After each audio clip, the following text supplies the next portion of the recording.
I'm 15 years old, and so it's scary that this was a concert where a lot of the victims and a lot of the people who were there are roughly my age.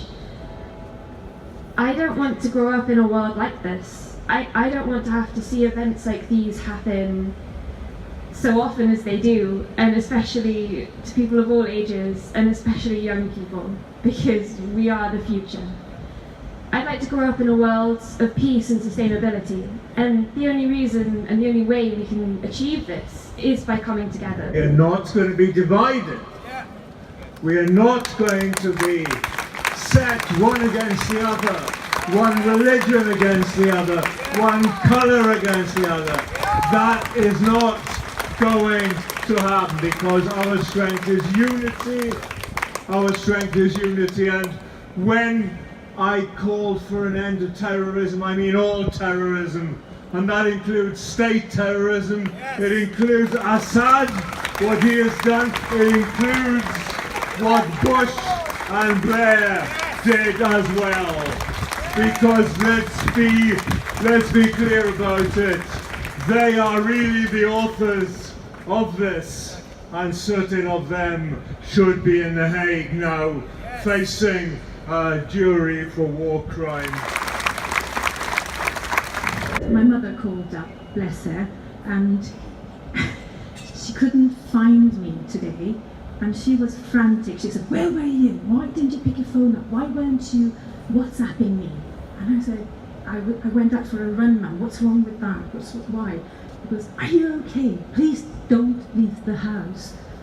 And I started laughing. I said, don't believe everything you watch in media, Mum. It's okay. It's okay. But then I thought of all those parents last night who were thinking about their children at that concert, frantically trying to figure out where they safe. And I tell you, it broke my heart. I just thought, right, that's it. I can't sit at home reading all about this. Let's go out and share amongst each other. My religion, the Holy Quran says there is no force in religion. That's the correct message. So maybe some people, they misunderstand, and the media also confuse people, but the real message is there is no force in religion, and there is no way that you harm anybody. Most people do not turn to hate. Most people stand against hate. And thank God I respect them for that. But some people don't. Some people do turn to hate. And they turn to the politics of despair. The Irish who were targeted. It used to be Jews who were targeted. Now the same scapegoating is happening. It's targeting Muslims. And we have to stand against them. And you see also the ambulance workers and the firefighters running to the rescue, and the nurses. And what's happening to them? The university I graduated from have been flat on the ground, and two of the main hospital for a city, 4-5 million. Despite BBC continue to say 1.5 million.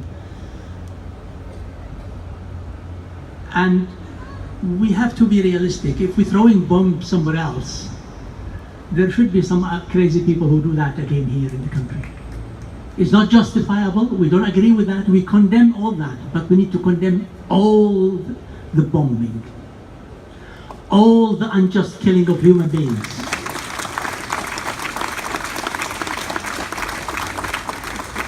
In fact, my family, I lost 3 of my family in these 2 weeks I went to Mosul from mustard gas. Mustard gas, can you imagine that? That's used in the Second World War. Who owned that? Who can throw that in Mosul? I leave that to question that. Why are we being pushed to that, to confrontation? Especially we in this country, learning the lesson of Ireland, that if in spite of calling people terrorists and mad and whatever, at the end we have to sit with human beings and sort our differences. We don't let crazy people to take us away and divide us. We don't want crazy people to make us a murderer ourselves, but we have to remember before anything else, before I say I'm so and so, I am so and so, I am a human first. Let's remember our humanity, and especially so in these days when we're thinking about the voting, we're thinking about renewal trident. Please remember that this can be taking thousands of people's lives in one go. Is that what we need? Is that what we want to go for?